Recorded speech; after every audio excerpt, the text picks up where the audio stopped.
If you work on cars, bikes, or any kind of automotive electronics, then you know how annoying it is to troubleshoot a faulty relay.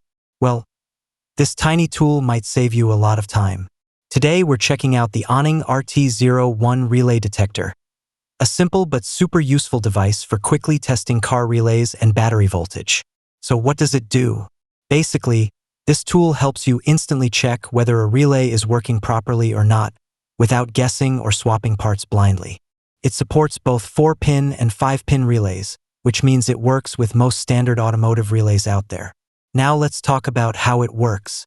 You connect the alligator clips directly to your car battery, red to positive, black to negative, and the device powers on. Then just plug your relay into the tester and press the test button. The device will automatically detect the pin configuration, test the relay switching performance, and check the consistency of operation.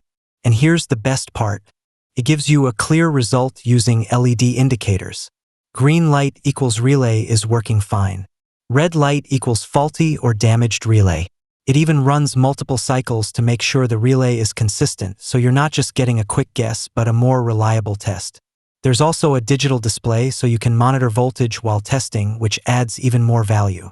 The cable length is around 42 centimeters, giving you enough flexibility to work comfortably around your battery. And since it works with 11V to 25V systems, it's perfect for most cars, trucks, and automotive setups. Now let's talk about the price.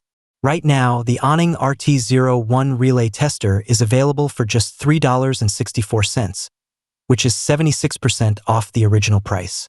For something that can save you time and help diagnose electrical issues quickly, that's honestly a great deal.